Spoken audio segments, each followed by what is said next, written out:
Assalamualaikum warahmatullahi wabarakatuh. Bismillahirrahmanirrahim. Kali ini Aas Ibad akan menyampaikan sebuah kisah karomah Kiai Raden Asnawi Kudus. Namun sebelumnya, jika berkenan silahkan subscribe channel ini, like, komen, dan share agar bermanfaat bagi banyak orang. Kiai Raden Asnawi Kudus merupakan salah seorang pendiri Nahdlatul Ulama pada tahun 1926. Bahkan jauh sebelumnya, Kiai Asnawi pernah menjadi komisaris Syarikat Islam cabang Mekah.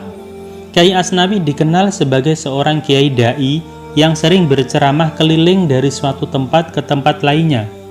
Kiai Asnawi lahir di Kudus pada tahun 1861 Masehi dan wafat pada 26 Desember 1959, dimakamkan di belakang Masjid Menara Kudus. Kiai Raden Asnawi, sebagaimana bisa dilihat dari namanya, memiliki garis keturunan aristokrat.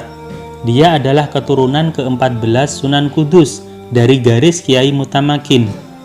Asnawi memperoleh pendidikan awalnya dari sang ayah, yaitu Haji Abdullah Husnin, dan ibunya Sarbinah. Setelah memperoleh pendidikan dasar, ia menuntut ilmu ke berbagai pesantren di Jawa, kemudian pindah ke Mekah. Di Mekah, Kiai Asnawi menikah dengan janda Syekh Nawawi, Nyai Hamdanah, yang kemudian dikaruniai 9 anak, namun hanya 3 yang hidup hingga dewasa. Mereka adalah Haji Zuhri, Hajah Azizah, yaitu istri Kiai Haji Soleh Tayu, dan Alawiyah, istri Haji Maskop Kudus. Disebutkan ketika terjadi huru-hara anti-Cina di Kudus pada Oktober 1918, Kiai Asnawi termasuk tokoh agama yang ditangkap pemerintah Hindia Belanda bersama teman-teman kiai lainnya seperti Kiai Haji Ahmad Damaran, Kiai Haji Nur Hadi, dan Kiai Haji Mufid Sunggingan. Kiai Asnawi dituduh sebagai tokoh penggerak kerusuhan itu. Dia dijatuhi hukuman 3 tahun penjara. Mula-mula Kiai Asnawi dan kawan-kawan dipenjarakan di Kudus, kemudian dipindahkan ke Semarang.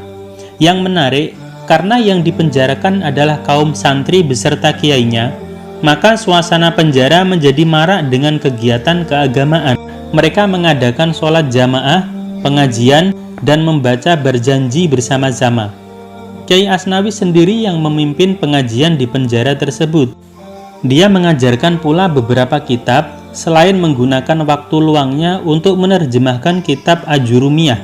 Oleh karena itu, kepala penjara memperlakukan Kiai Asnawi dengan sangat hormat. Kiai Asnawi dikenal pula sebagai kiai yang memiliki beberapa karya tulis yang sampai sekarang masih tersebar di masyarakat.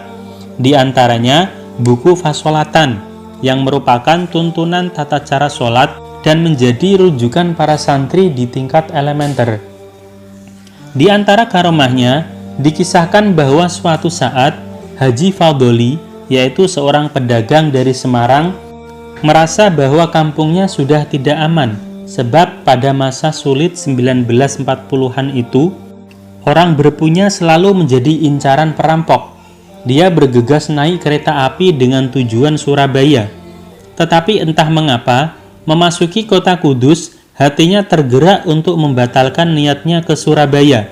Ia pun turun di stasiun Kudus sambil hatinya bergumam, mungkin di kota ini aku bisa menemukan orang pintar yang bisa memberikan ketentraman dan keamanan. Haji Fadoli lalu berjalan menyusuri jalan.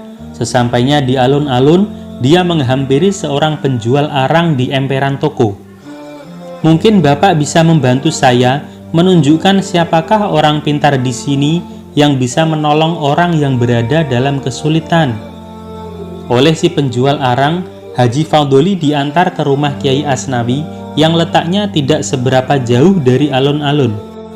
Setibanya di rumah Kiai Asnawi, penjual arang tadi mohon diri dan Haji Fadoli menunggu di pintu rumah Kiai Asnawi yang masih di dalam.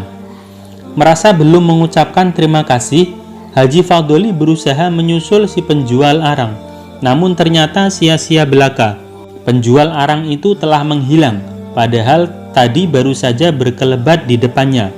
Dicarinya di emper toko tadi, di mana dia berjualan arang, ternyata tidak ditemuinya. Bekasnya pun tidak ada. Orang-orang yang berada di sekitarnya bahkan tidak ada yang pernah melihat penjual arang seharian itu. Kemasgulan Haji Fadoli tak terjawab dan ia pun kembali ke rumah Kiai Asnawi. Bagi Haji Fadoli, bukan hanya petunjuk dan doa yang diberikan Kiai Asnawi yang membuatnya tentram dan aneh. Penjual arang yang menghilang dalam waktu sekejap juga merupakan keanehan tersendiri, dan ini merupakan karomah dari Kiai Asnawi Kudus. Sahabat sekalian, Kiai Raden Asnawi Kudus dikenal oleh masyarakat pesantren, khususnya masyarakat Kudus, sebagai kiai yang memiliki karisma tinggi dan pejuang yang gigih.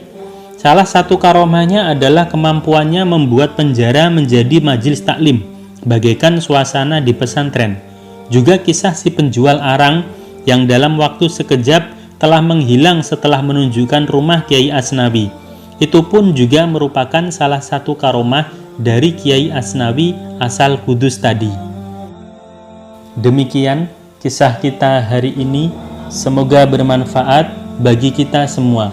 Wassalamualaikum warahmatullahi wabarakatuh.